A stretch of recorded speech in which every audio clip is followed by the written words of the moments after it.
जय माता की। आज नवरात्रि का छठा दिन है। आज ही के दिन पांचवा और छठा नवरात्रा एक साथ पड़ रहा है। नवरात्रि के छठे दिन कात्यायनी की पूजा की जाती है।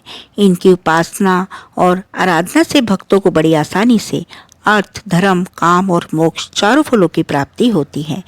उसके रोग, शोक, संताप और भय नष्ट हो जाते हैं। जन्मों के समस्त पाप भी नष्ट हो जाते हैं। इस देवी को नवरात्रि में छठे दिन पूजा जाता है।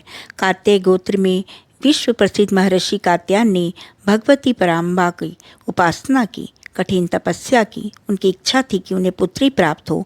माँ भगवती ने उनके घर पुत्री के रूप में जन्म लिया, इसलिए देवी कात्यायनी कहलाई। इनका गुण शोध कार्य है, इसलिए इस वैज्ञानिक युग में कात्यायनी का महत्व सर्वाधिक हो जाता है।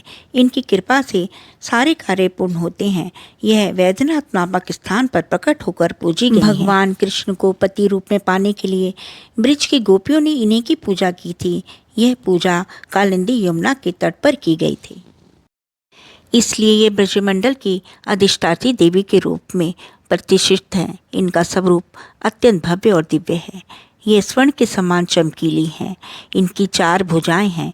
दाईं तरफ का ऊपर वाला जो हाथ है वह अभय मुद्रा में है तथा नीचे वाला हाथ वर मुद्रा में। माँ के बाईं तरफ के ऊपर वाले हाथ में तलवार है व नीचे वाले हाथ में कमल का पुष्प सुशोभित है। उनका वाहन भी सिंह है। इनकी उपासना और आराधना से भक्तों को बड़ी आसानी से अर्थ, धर्म, काम और मोक्ष चारों फलों की प्राप्ति होती है। उनके रोग, शोक, संताप और भय नष्ट हो जाते हैं।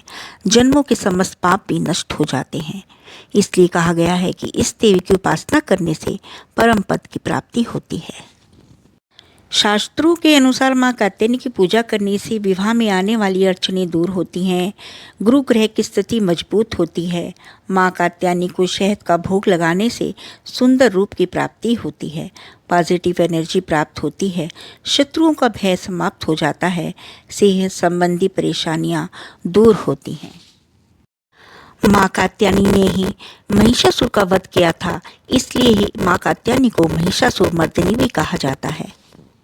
माँ की आराधना करने के बाद आप ये मंत्र का जाप करें। या देवी सर्वभूतेषु माँ कात्यायनी रूपेण संस्थिता नमस्तस्यै नमस्तस्यै नमस्तस्यै नमो नमः। इस मंत्र का जाप करने के बाद माँ की आरती करें और माँ से क्षमा प्रार्थना करें। जो माँ की सच्चे दिल से पूजा करता है वो अपनी इंद्रियों को वश में कर सकता है और माँ उसके समस्त पाप को नष्ट कर देती है। जय माता की।